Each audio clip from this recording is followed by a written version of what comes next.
नीलू 25 साल बाद पीहर आई थी। बस से उतरते ही गांव की मिट्टी की खुशबू से वह भाव विभोर हो गई। बस स्टॉप के दाहिनी तरफ ऊंचा पहाड़ जैसा रेत का टीला था। उसे याद आया, इसी टीले पर बैठकर वह गायें चराया करती थी। यहां से पूरा गांव दिखता था। गांव अब बदल गया था। पगडंडी की जगह अब सीमेंट की सड़क बन चुकी थी। उसने सड़क छोड़ दी। वह एक बार उस टीले पर चढ़कर बचपन को जी लेना चाहती थी।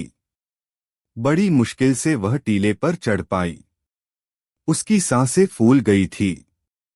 टीले से उसे पूरा गांव दिखाई दे रहा था। पूरे 25 साल बाद वह गांव को देख रही थी। नीलू की आंखों से टपक टपक आंसू बह निकले। उसे लग रहा था किसी जेल से रिहा होकर आई हो। ससुराल जेल ही तो बन गया था उसके लिए। पति और नीलू के भाइयों के बीच बड़ा विवाद हो गया था। इसी बात को लेकर पति ने उसके पीहर जाने पर पाबंदी लगा दी थी। जब तक पति जिंदा था वह पीहर नहीं आई। मगर पिछले महीने ही पति की मृत्यु हो गई थी। पति के गुजरते ही बुढ़ापे में पीहर का मोह जाग गया था। बाबुल की गलियां उसे बुलाने लगी थी। गांव की बातें रह रहकर उसे याद आने लगी थी। एक औरत के लिए पीहर आना किसी त्योहार से कम नहीं होता। जब उसे पीहर आना होता है तब 10 दिन पहले से ही तैयारियां शुरू कर देती है। मीठे सपने बुनने लगती है। नीलू की आंखें तो 25 साल से पीहर को देखने के लिए प्यासी थी। आज वह पोते पोतियों की दादी बन चुकी थी। मगर पीहर फिर भी उसे लुभाता था। वह चश्मा लगाकर टीले पर बैठी गांव को निहारने लगी।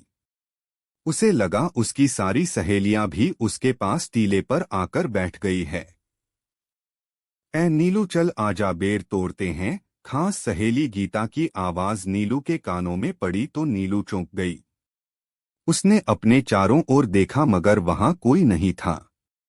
यादों के घोंसले से एक एक कर सारे चेहरे नीलू की आंखों के सामने सजीव होने लगे।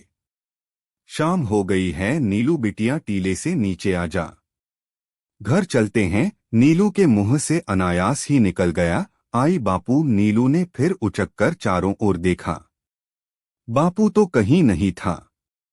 बापू की याद आते ही नीलू की आंखों से झरझर आंसू बहने लगे। कितना लाड लड़ाते थे उसे उसके बापू। कितने नखरे उठाते थे बापू। जब वह रूठ जाया करती थी तब कितने प्यार से मनाते थे बापू। जब वह अपनी सहेली पतासी की फ्रॉक देखकर बापू से बोली थी मुझे भी ऐसी ही फ्रॉक चाहिए, तब उसी दिन शहर जाकर बापू फ्रॉक ले आए थे। बापू उसकी हर पसंद जानते थे मगर उसके लिए दूल्हा देखते वक्त पता नहीं कैसे चुक गए।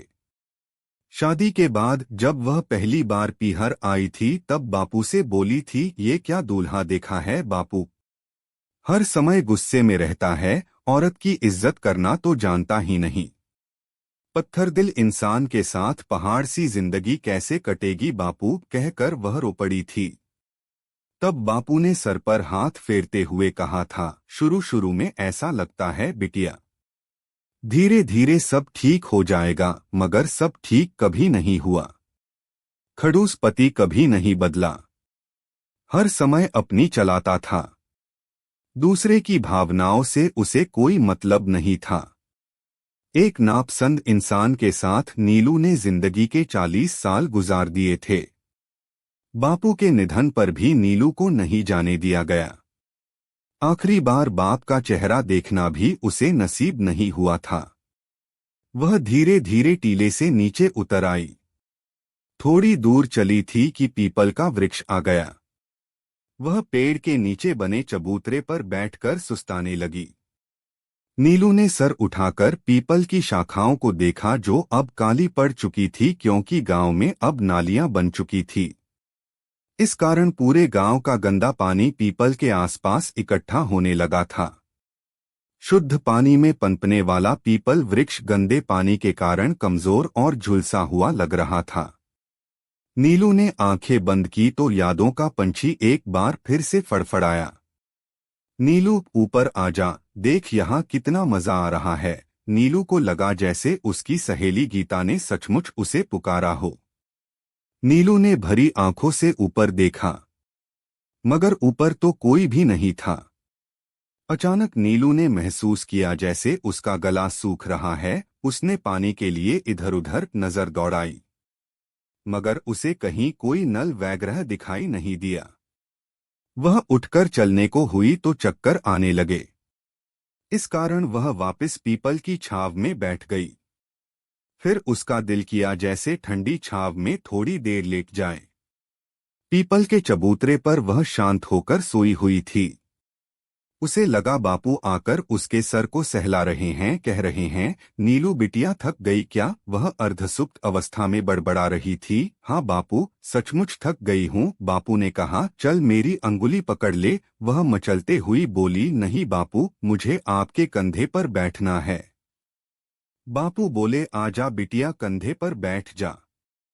फिर नीलू ने महसूस किया जैसे वह बिल्कुल हल्की होकर आसमान में उड़ रही है, बिल्कुल किसी परी की तरह। कुछ देर बाद पीपल के नीचे चबूतरे पर एक औरत का शव पड़ा था। देखने वालों की संख्या बढ़ती जा रही थी। फिर जब नीलू के भाइयों ने देखा तो अपने आंसू नहीं रोक पाए। वर्षों बाद बहन मिलने आई थी मगर घर तक नहीं पहुंच पाई। वह मायके के सफर पर निकली थी मगर भीतर से जर्जर शरीर पता नहीं क्यों बीच राह में ही साथ छोड़ गया था। शायद उसके जीवन की यात्रा का विराम इसी पीपल के वृक्ष के नीचे लिखा था। मायके की महकती जमीन पर आनंद पाकर शायद आत्मा ने सोच लिया था कि स्वर्ग आ गया है। निष्कर्ष, औरत के लिए पीहर संजीवनी की तरह होता है। वहां जाकर उसे अथाह खुशी मिलती है। इसलिए एक बेटी से उसके मायके जाने का अधिकार न छीने, क्योंकि वह उसकी जन्मभूमि है जहां उसने जीवन के कई साल गुजारे हैं। चाहे वह कितनी भी उम्र पाले, मायके के नाम से ही उसके हृदय में एक हूक सी उठने लगती है। पोस्ट अच्छी लगे लाइक एवं सब्सक्राइब भी करे।